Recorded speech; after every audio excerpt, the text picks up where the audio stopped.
சூரத்து நஜ்மிலே அல்லாஹ் சொல்லி தருவான். நபியாகிய நீங்கள் எந்த சூழலிலும் கெடவும் இல்லை, தவறான வழியில் நீங்கள் செல்லவும் இல்லை. அப்பேற்பட்ட சிறந்த நபியாக நீங்கள் இருக்கின்றீர்கள். பின்பு சூரத்து தௌபாவிலே ரசூலுல்லாஹி ஸல்லல்லாஹு அலைஹி வஸல்லம் அவர்களை குறித்து அல்லாஹ் அவர்களை எவ்வளவு நேசிக்கின்றார் என்று சொல்லி தருவான். லகத் ஜாஅக்கும் ரசூலுன் மின் அன்ஃபுசிக்கும் அஸீஸுன் அலைஹி மா அனித்தும் ஹரீஸுன் அலைக்கும் பில் முஃமினீன ரഊஃபுர் ரஹீம். ஒவ்வொரு மௌலிதினுடைய துவக்கத்திலும் இந்த வசனத்தை ஓதி துவங்குவார்கள். அதனுடைய மீனிங் என்ன தெரியுமா? முஃமின்களே, நிச்சயமாக உங்களிலிருந்தே ஒரு தூதர் உங்களிடத்தில் நாம் அனுப்பி வைத்திருக்கின்றோம். அவர்தான் முஹம்மது ரசூலுல்லாஹ். நீங்கள் துன்பத்திற்குள்ளாகிவிட்டால், ஏதேனும் கஷ்டங்கள் உங்களை பிடித்துக் கொண்டால், அது அவருக்கு மிகுந்த வருத்தத்தை கொடுக்கின்றது. மட்டுமல்ல, உங்கள் நன்மைகளையே அவர் பெரிதும் விரும்புகிறார். இதெல்லாம் நம்மீது ரசூலுல்லாஹ் பிரியப்படுவதற்குண்டான சான்று. அடுத்த வார்த்தை அல்லாஹ் அவன் தன்னுடைய படைப்பில் ரசூலுல்லாஹை எவ்வளவு பூரித்து அங்கலாய்த்து கண்ணியப்படுத்தி சொல்கின்றார். விளங்கிக் கொள்ள வேண்டும். அந்த வார்த்தை அவனுக்குண்டான வார்த்தை. ஹரீஸுன் அலைக்கும் பில் முஃமினீன ரഊஃபுர் ரஹீம். ரഊஃப் என்பது அல்லாஹ்வுடைய வார்த்தை, ரஹீம் என்பது அல்லாஹ்வுடைய வார்த்தை. இந்த ரഊஃபையும் ரஹீமையும் தன் நபிக்கு அல்லாஹ் பெயர் சூட்டுகின்றான். விளங்கிக் கொள்ள வேண்டும். இது அல்லாஹ் ரசூலுல்லாஹி ஸல்லல்லாஹு அலைஹி வஸல்லம் அவர்களுக்கு தந்திருக்கக்கூடிய கண்ணியம். நீங்கள் மிகுந்த கருணையும் கிருபையும் உடையவராக இருக்கின்றீர். படைத்தவரே தன் நபியை பூரிக்க செய்கின்ற வார்த்தையை படைத்த ரப்பல் ஆலமீன் வெளிப்படுத்துவது குர்ஆன் ஷரீஃபுடைய வசனம். சூரத்து தௌபா 128வது அத்தியாயத்திலே நீங்கள் எடுத்து பார்த்துக் கொள்ளலாம். குர்ஆன் ஷரீஃபிலே இன்னொரு இடத்தில் அல்லாஹ் சொல்லித் தருவார், அல்லமஹு ஷதீதுல் குவா. ஷதீதுல் குவா, கண்ணியமான கடுமையான அந்த நபர் ஜிப்ரீல் அலைஹிஸ்ஸலாம் அவர்கள். அந்த ஜிப்ரீல் அலைஹிஸ்ஸலாம் அவர்களின் மூலமாக நேரடியாக உங்களுக்கு அல்லாஹ்வுடைய கல்வியை கற்றுக் கொடுத்ததின் காரணத்தினால் நீங்கள் கண்ணியப்படுத்தப்படுகின்றீர்கள். உங்களின் கண்ணியம் ரப்பாகிய இடத்தில் இன்னும் மேலோங்க செய்கின்றது. 68வது சூரா 4வது வசனம், சூரத்துல் கலம். வ இன்னக லஅலா ஹுலுகின் அதீம். நீங்கள் மிகுந்த உயர்ந்த மகத்தான நற்குணத்தின் மேல் படைக்கப்பட்டிருக்கிறீர்கள். இது குர்ஆன் ஷரீஃபிலே எம்பெருமானார் குறித்து அல்லாஹ் சொல்லித் தருகின்றார். இதெல்லாம் நாம் விளங்க வேண்டும். அவன் இன்னல்லாஹ வ மலாயிகத்தஹு, நானும் எனது மலக்குமார்களும் என் நபியின் மீது ஸலவாத் சொல்லுகின்றோம்.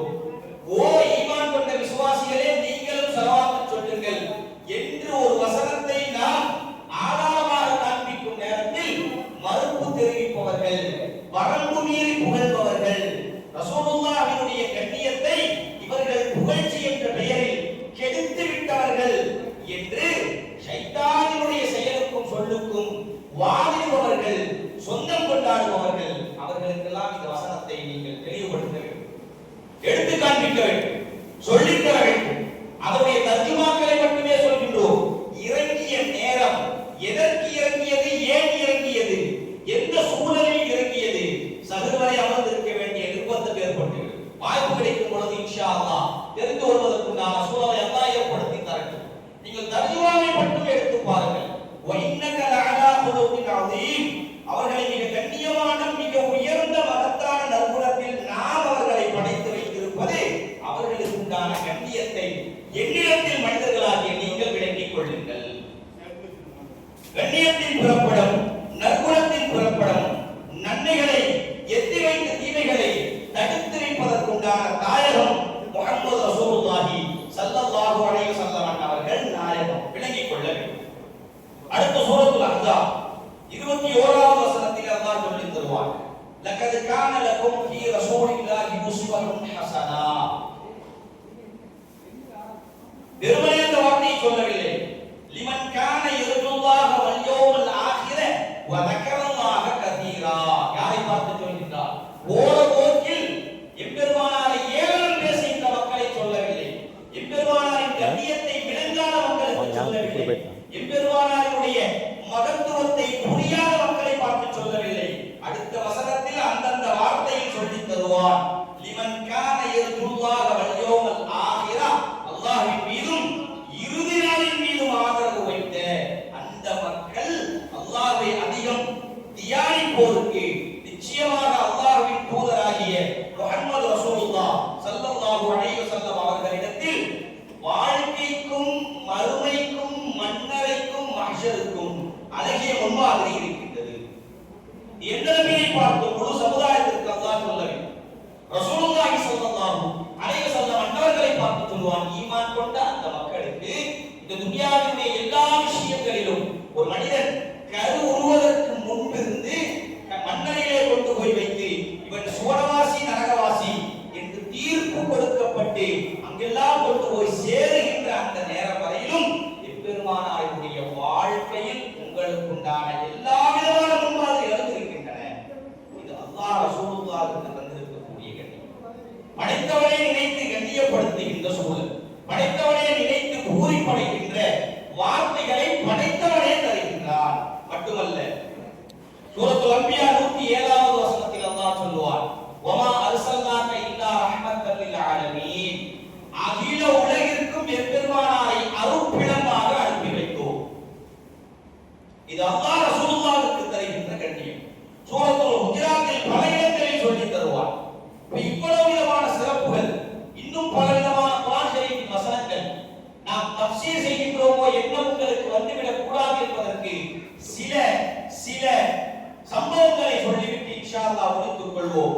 சூரத்துல் ஹுஜராத்திலே எம்பெருமானார் ரசூலுல்லாஹ் அவர்களுடைய கண்ணியம் குறித்து அதற்கு மனைவிமார்கள் தங்குகின்ற அறைகள் என்று பொருள்.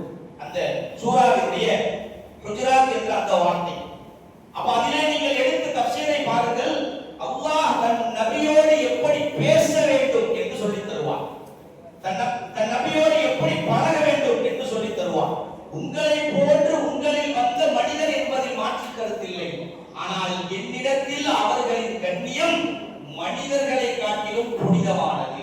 அவர்கள் நூறாக, ஒளியாக, பேரொளியாக, அணையா விளக்காக, நான் நேசிக்கின்ற மனிதர்களின் ஆக உச்சத்தை கொண்டவர்களாக முஹம்மது ரசூலுல்லாஹ் ஸல்லல்லாஹு அலைஹி வஸல்லம் அவர்கள் இருக்கிறார்கள். நீங்கள் நினைத்த நேரத்தில் பிற மக்கள்களை கடந்து போகின்ற பொழுது, அடைகின்ற பொழுது, பார்க்கின்ற பொழுது, பேசுகின்ற தோரணையில் என் நபியோடு நீங்கள் நடந்து கொள்ளக்கூடாது. உயர்ந்த சஹாபாக்களை கண்டித்தார். குர்ஆன் ஷரீஃபிலே வருகின்ற வசனம், உயர்ந்த சஹாபாக்களை கண்டித்தார். யா அய்யுஹல்லதீன ஆமனூ லா தர்ஃபஉ அஸ்வாத்தகும் ஃபௌக ஸௌத்தின் நபி. குர்ஆன் ஷரீஃபினுடைய வசனம். ஈமான் கொண்ட விசுவாசிகளே, லா தர்ஃபஉ அஸ்வாத்தகும், உங்களுடைய சப்தங்களை நீங்கள் உயர்த்த வேண்டாம். ஃபௌக ஸௌத்தின் நபி, ரசூலுல்லாஹ்வுடைய சப்தத்திற்கு முன்பாக. சஹாபாக்களை பார்த்து சொல்லப்பட்ட வார்த்தை, சஹாபாக்களின் மூலம் ஒரு சமுதாயத்திற்கு சொல்லப்படுகின்ற வார்த்தை. நாம் விளங்கிக் கொள்ள வேண்டும். நபி நம்மோடு இருக்கும் பொழுது அந்த சட்டம், நபி நம்மோடு இல்லை என்ற அந்த சூழலில் நபியின் சத்திய வார்த்தைகளை யார் உங்களிடத்தில் ஆதாரப்பூர்வமாக கொண்டு வந்து சொல்வார்களோ அவர்களிடத்தில் உங்கள் வார்த்தைகளை உயர்த்தாதீர்கள். அவர்களிடத்தில் உங்களுடைய அநாகரிகமான செயல்பாடுகளை முற்படுத்தாதீர்கள். அவர்களிடத்திலே உங்களுடைய குழப்பமான சூழல்களை ஏற்படுத்தாதீர்கள். உங்களுக்கு தேவை ஆதாரம், அது நமக்கு கிடைத்தால் அந்த அமல் செய்வதற்கு உண்டான எந்த சேதாரத்தையும் முற்படுத்திக் கொள்ளக்கூடாது. யா அய்யுஹல்லதீன ஆமனூ லா தர்ஃபஉ அஸ்வாத்தகும் ஃபௌக ஸௌத்தின் நபி, நீங்கள் ரசூலுல்லாஹ்வுக்கு முன்பாக உங்களின் சப்தங்களை நீங்கள் உயர்த்திக் கொள்ள வேண்டாம். அப்படி ஒருவேளை நீங்கள் உயர்த்தினால் உங்களை அறியாமலேயே நீங்கள் செய்து வைத்த அமல்கள் நாசமாகிவிடும். குர்ஆன் ஷரீஃபினுடைய வசனம். வலா தஜ்ஹரூ பில் கௌலி கஜஹரி பஅதிக்கும் லிபஅதின் அன் தஹ்பத அமாலுக்கும் வ அன்தும் லா தஷ்குரூன். நீங்கள் நினைத்து பார்க்க முடியாத நிலையில் உங்களின் அமல்கள் உங்களை விட்டு அழிக்கப்படும். ஒரு சஹாபி இருந்தார். அந்த சஹாபியுடைய பெயர் சாபித் இப்னு கைஸ் இப்னு ஸம்மாஸ் ரலியல்லாஹு அன்ஹு. இந்த வசனம் இறங்குகின்றது. இறங்கும் பொழுது இயற்கையாகவே அவர் சப்தமாக பேசுகின்ற குணமுடையவர். நாமெல்லாம் நமக்குள் பேசுகிற நேரத்தில் உனக்கு யாருப்பா சிறு வயசுல தொண்டை எடுத்து விட்டது என்று சப்தமாக பேசுகிற அவர்களை பார்த்து சொல்வோம் அல்லவா? அப்படி இயற்கையாகவே அவர் சப்தமாக பேசுகின்ற அந்த மனிதன். அந்த சஹாபி இந்த வசனம் இறங்குகின்ற அந்த நேரத்தில் இந்த வார்த்தையை கேட்டு அவர் தேம்பி தேம்பி அழ ஆரம்பித்து 2-3 நாட்கள் தன் இல்லத்திலேயே தங்கிக் கொண்டார். இதை கேள்விப்பட்ட ரசூலுல்லாஹ் பத்ர் தொழுகையிலே அவரை காணாத பொழுது சஹாபாக்களிடத்திலே விவரம் கேட்டு அந்த சாபித் குழு கைஸ் குழு சம்மாஸ் ரலியல்லாஹு அன்ஹு அவர்களுடைய இல்லத்திற்கு சென்று ஏன் நீங்கள் பத்ர் தொழுகைக்கு பள்ளிக்கு வருவதில்லை என்று கேட்ட நேரத்தில் அவர் ரசூலுல்லாஹ்வுடைய கரத்தை பிடித்து நாயகம் அவர்களே, நீங்கள் இப்படி ஒரு வசனத்தை உங்களுடைய வாயிலிருந்து வெளிப்பட்ட பின்பு நான் எப்படி உங்களின் முன்பாக வந்து பேசுவேன்? இதுவரை நான் பேசியதை குறித்து நினைத்து அழுது ரப்பிடத்தில் மன்னிப்பை வேண்டி விசால குணத்தினுடைய உச்சத்தில் இருப்பதற்கு ஆசை கொள்கின்றேன். பெருமானார் ரசூலுல்லாஹ் சொன்னார்கள், இது உனது விஷயத்தில் இறங்கிய வசனம் அல்ல. தோழர்களுடைய செயல்பாடும் நம்முடைய செயல்பாடும் அவர்கள் கேட்ட விஷயத்தை, எதிர்பார்த்த விஷயத்தை, வந்து சேர்ந்த விஷயத்தை, அந்த தவறு நமக்குள் இருந்தால் அதை சரி செய்து கொள்ள வேண்டும் என்ற எண்ணத்தில் முயல்வார்கள். நாம் நம்முடைய மௌத்து வரை வாய்ப்புகள் கிடைக்கும், பலவிதமான பயான்களின் பலவிதமான விஷயங்கள் நம் காது வரை வந்து சேர்ந்தாலும் அதை அமல் செய்வதற்குண்டான சூழல் ஏற்பட்டாலும் அந்த அமலை செய்யாமல் பாராமுகமாக மௌத்து வரை சென்று விடுகின்றோம். இதுதான் வித்தியாசம், விளங்கிக் கொள்ள வேண்டும். ரசூலுல்லாஹ் அந்த வார்த்தை சொன்ன பின்புதான் அந்த மனிதர் ரசூலுல்லாஹ்விற்கு முன்பாக நான் உங்களுடைய சத்தத்தை காட்டி உயர்த்தி பேசியிருந்தால் என்னை மன்னித்துக் கொள்ள வேண்டும் யா ரசூலுல்லாஹ் என்று கேட்ட வரலாறு இந்த நேரத்தில் என்பதாக நாம் ஹதீஸ் ஷரீஃபிலே பார்க்கிறோம். இப்படி ஒவ்வொரு வசனத்திற்கும் அது இறங்கியதனுடைய நோக்கங்கள், அது இறங்கியனுடைய சூழல்கள் எல்லாம் இருக்கின்றன. நாம் சொல்லி முடிப்பதற்குண்டான நேரம் இல்லை. அடுத்து பார்க்கின்றோம், குர்ஆனிலே அல்லாஹ் சிராஜம் முனீரா என்று ரசூலுல்லாஹ்வை புகழ்கின்றார்.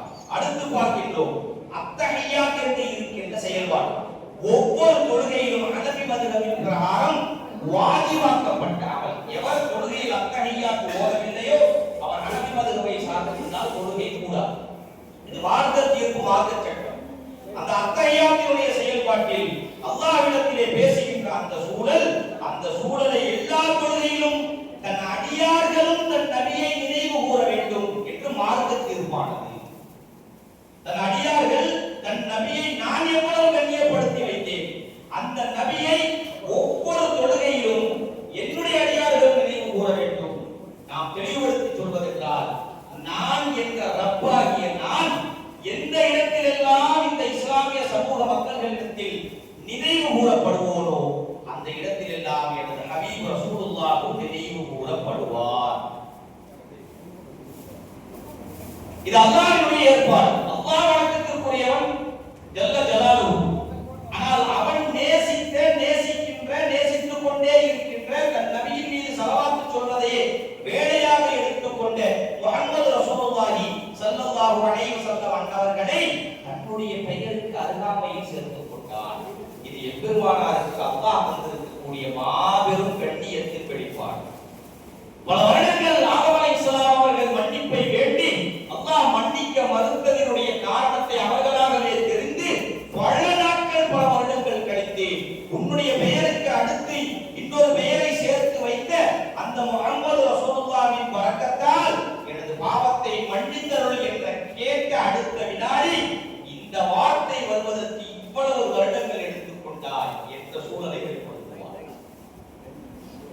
பலவிதமான நோய்களினுடைய மருந்து ரசூலுல்லாஹின் ஸலவாத், பலவிதமான எண்ணங்களுக்கு உண்டான மருந்து ரசூலுல்லாஹினுடைய ஸலவாத், பலவிதமான தீராத நாட்கள் ஏற்பட்ட வடுக்களினுடைய மருந்து ரசூலுல்லாஹினுடைய ஸலவாத், பலவிதமான திருமணங்கள் வெகு சீக்கிரம் நடந்து முடிந்து ஏற வேண்டும் என்ற எண்ணத்தில் இருக்கின்ற சூழலில் அதை தனிவடுத்திக் கொள்வதற்காக வேண்டிய ஸலவாத், பல்லாயிரக்கணக்கான ஸலவாத்துகள் ரசூலுல்லாஹ்வை நாம் நினைவு கூர்ந்து அவர்களின் மீது ஸலவாத் சொல்லிவிட்டால் நாம் துன்யாவிலும் மறுமையிலும் மன்னரையிலும் ஆசைப்படுகின்ற அனைத்தும் எம்பெருமானாருடன் கிடைக்கப்பெறும். அதற்கு ஒரே காரண மந்திரம், சாவி கொடுப்பது அல்லாஹ், கொடுப்பதற்குண்டான சூழல் ரசூலுல்லாஹி ஸல்லல்லாஹு அலைஹி வஸல்லம். காரணம் எம்பெருமானார் முஹம்மது ரசூலுல்லாஹ். இது படைத்தவனுடைய ஏற்பாடு, இது படைத்தவனுடைய வார்த்தை. அத்தஹியாத்தில் அவர்களை நாம் நினைவு கூறுகின்றோம், துஆவிலே ரசூலுல்லாஹ்வுடைய நினைவு கூறுகின்றோம். இந்த துஆவினுடைய துவக்கத்தில் எம்பெருமானாருடைய பெயர் உச்சரிக்கப்படுவதில்லையோ அது அந்த மனிதனுடைய கழுத்தை தாண்டி மேலோகமாகிய என்னிடத்தில் வந்து சேருவதில்லை. இது ஹதீஸிலே வந்திருக்கக்கூடிய பதிவு.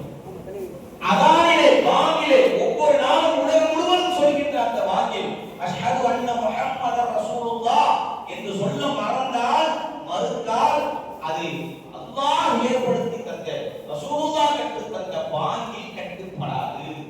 இது வாங்காக ஏற்றுக்கொள்ளப்படாது. அப்ப அல்லாஹ்வுடைய தூதரை அல்லாஹ் இவ்வளவு கண்ணியப்படுத்தி வைத்திருக்கிறார். மட்டுமல்ல ஹஜ்ஜிலே எம்பெருமானார் ரசூலுல்லாஹ்வுடைய ஜியாரத் என்ற ஒன்று இல்லாமல் ஹஜ் முழுமை பெறாது. மதீனாவுக்கு சென்ற ரசூலுல்லாஹி ஸல்லல்லாஹு அலைஹி வஸல்லம் அவர்களுடைய ஜியாரத் ஹஜ்ஜிலே ரசூலுல்லாஹ்வுடைய கண்ணியத்தை வெளிப்படுத்த எம்பெருமானாரின் மூலம் அல்லாஹ் சொல்லி தந்த வார்த்தை. ஹதீஸிலே வருகின்றது இந்த வார்த்தை, மன்றான கபரன், எவர் என்னுடைய கபரை தரிசிக்க வருவாரோ ஃபக்கத் ரஆனி, அவர் என்னையே நேரடியாக தரிசித்ததற்கு சமம் என்றார். ஒவ்வொரு திங்களும் வியாழனும் நாம் ஓதப்படுகின்ற ஸலவாத்துல் ரசூலுல்லாஹ்விற்கு ஓதப்படுகின்ற மனிதனின் தகப்பனின் பெயரோடு எடுத்து காண்பிக்கப்படுகின்றது. அதற்கு ரசூலுல்லாஹ் பதில் சொல்கிறார், அஸ்ஸலாமு அலைக்கும் யா ரசூலுல்லாஹ் என்று சொன்னால் சையத் ஹமீத் அவர்களின் மகனார் சையத் சாலிஹ் அவர்களுக்கு வலைக்கும் ஸலாம் என்ற பதிலை என் நபியின் மூலம் இங்கு நின்று வந்து நான் சொல்கின்ற ஸலவாத்தின் மூலம் பெற்றுக்கொள்ள முடியும். இதுதான் அல்லாஹ் ரசூலுல்லாஹ்வினுடைய கண்ணியத்தை வெளிப்படுத்துகின்ற செயல்பாடு. அவன் குறித்து அவன் மேன்மை அடைய செய்கின்ற செயல்பாடு. கலிமாவிலே வைத்த வார்த்தை லா இலாஹ இல்லல்லாஹ் முஹம்மது ரசூலுல்லாஹ், அதானிலே வைத்த வார்த்தை, எல்லா இடங்களிலும் அல்லாஹ் தன்னோடு இணைத்தே வைத்திருக்கின்ற வார்த்தை. மட்டுமல்ல, பல தடவைகள் தொழுகையுடைய நேரத்திலும் கூட ஸலாத்திலும் கூட ரசூலுல்லாஹி ஸல்லல்லாஹு அலைஹி வஸல்லம் அன்னவர்களை நாம் நினைவு கூறப்படுகின்ற செயல்பாடு கூட அல்லாஹ் அவர்களின் மீது வைத்திருக்கக்கூடிய கண்ணியம் என்பதை நாம் இந்த நேரத்திலே விளங்கிக் கொள்ள வேண்டும். மட்டுமல்ல, இது எம்பெருமானாருக்கே கொடுத்து வைத்திருக்கக்கூடிய மாபெரும் தனித்தன்மை என்பதனை துன்யா விளங்கும் பொழுது அவர்களை இன்னும் அதிகமாக புகழ்வதல் அல்ல, நினைவு கூற செய்வதற்குண்டான செயலை முன்னிக் கொள்வார்கள். ரசூலுல்லாஹ்வுக்கு முன்பாக உங்களுடைய குரலை உயர்த்த வேண்டாம் என்று சொல்கின்ற ரப்பல் ஆலமீன் அவர்களுடைய கண்ணியத்தை இந்த சமுதாயத்திற்கு எடுத்துச் சொல்கிறார். அவர்கள் சாதாரண உண்மை போன்ற மனிதர்கள் அல்ல. ஒரு கலெக்டருக்கு முன்பாக, ஒரு உயர் அதிகாரிக்கு முன்பாக, ஒரு மருத்துவமனைக்கு சென்றால் அந்த உஷி என்ற வார்த்தையை குழந்தைகளின் மூலம் வெளிப்படுத்தி வந்திருக்கின்ற மக்களை எச்சரிக்கை செய்கின்றோம். ஒரு கலெக்டருக்கு முன்பாக நினைத்த நேரத்தில், நினைத்த மாத்திரத்தில், நினைத்த விஷயத்தை எங்கோ நின்று கொண்டிருக்கின்ற மனிதர் சென்று சொல்லிவிட முடியாது. ஒரு மஹல்லாவில் இருக்கின்ற முக்கியஸ்தர், ஒரு மஹல்லாவை கட்டமைத்து செல்கின்ற முக்கிய பொறுப்புகளை வகிக்கின்ற அவர்களை சர்வசாதாரணமாக நாம் அணுகிவிட முடியாது என்ற சூழல் இருக்கும் பொழுது ரசூலுல்லாஹ்வுடைய கண்ணியம் அது ரப்பாகி என்னிடத்தில் மிகவும் உயர்ந்தது. அவர்கள் தன் தோழர்களோடு சகஜமாக இருப்பது அது அவர்களுடைய